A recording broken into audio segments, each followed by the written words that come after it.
just a quick 10-minute video or so on creating private and public keys for SSH authentication, removing the username and password requirement. Okay, so I have two boxes here, two CentOS boxes. Got .167 here, .169 here, and it's really simple and straightforward, frankly. Just simply SSH keygen. You can select a bit length. By default, it's 2048. I'll do 4096 for the sake of argument. Generating it. It will save it there. Yes. So for a passphrase, it suggested that you have a passphrase because that actually protects the key. What it doesn't do is it doesn't pass that across the network at any point. So that remains local. So it's kind of almost like a two-factor in a way, but not entirely, obviously. Where basically you have to then know that passphrase as well to be able to use that key. So it's a good idea. I would always suggest using it. Just enter it again. Okay, and then that's created. Okay, so currently this is logged into root, username and password. Okay, so to push that now across, SSH copy ID, root at the IP address you want to push it to, which in this case is 169. Yes. And then you need the password for there. Okay, and as you can see, it says it's logged onto it now, and it's pushed the key across, the public key. That's been added to the authentication keys, and so now we should be able to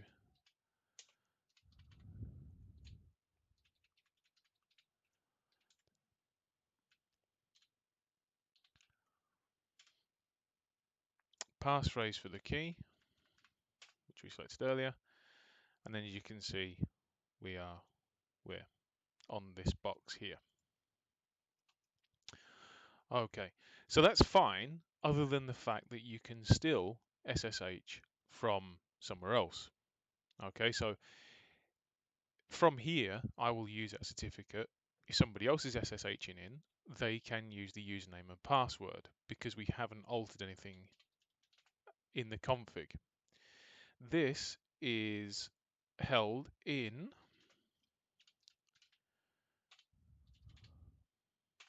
SSH, and it is this one here that we need to edit.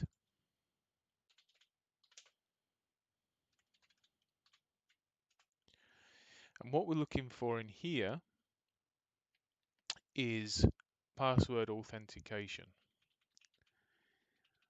which is, if I was any good at this, I could just do a search for it, couldn't I? But so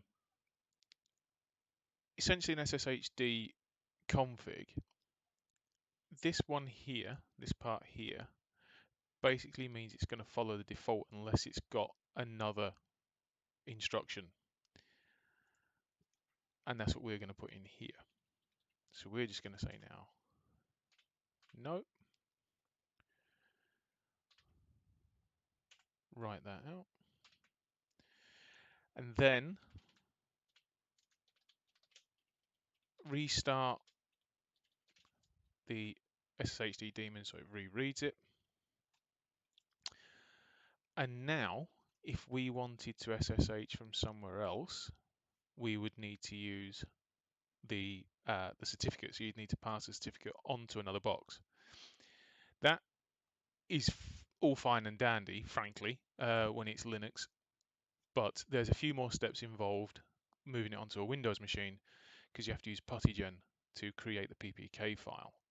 So we will go on now and do that.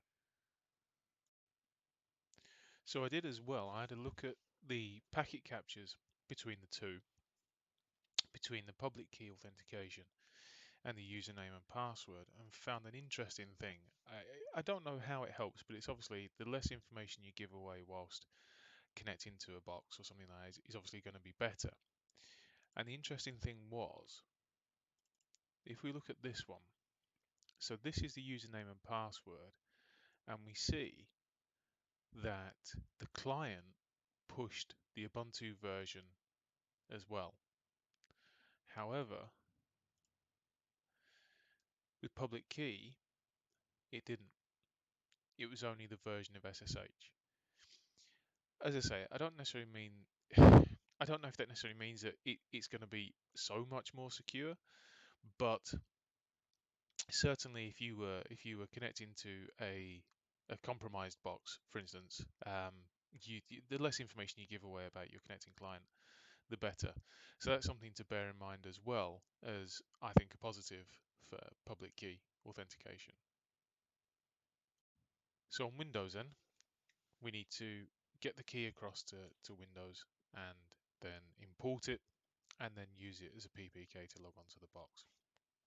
So when I practiced this previously, I used WinSCP, but because the key is stored in the .ssh folder, which is hidden, I thought it might be interesting to do a Python server and just show that. And it's a bit of practice as well from starting Python servers. Okay, so the first thing first is we need to grab this off of that box. Okay, so we know that our key is on 167, and we'll log in with the ultra secure root VPN 123. Okay, so we're in the root home folder here.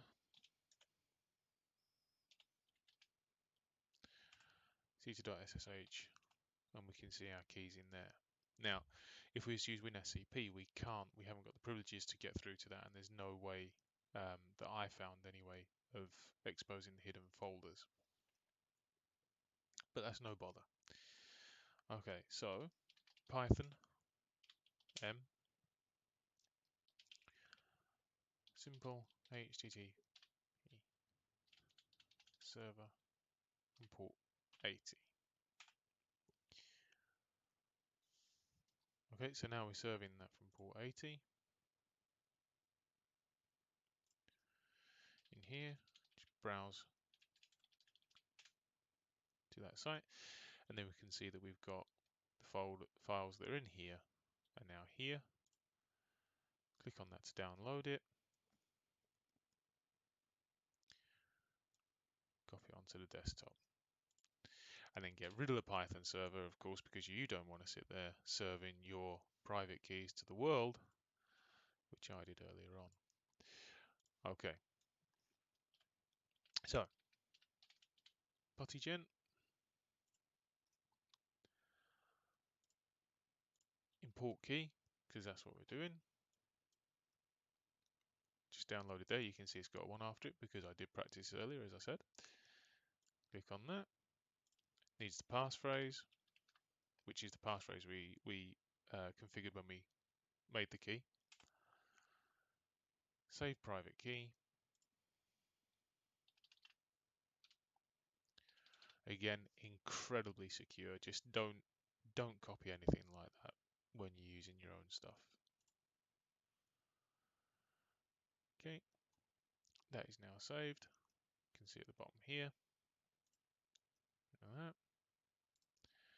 Start our putty session, and we know that our other box is 192.168.10.169.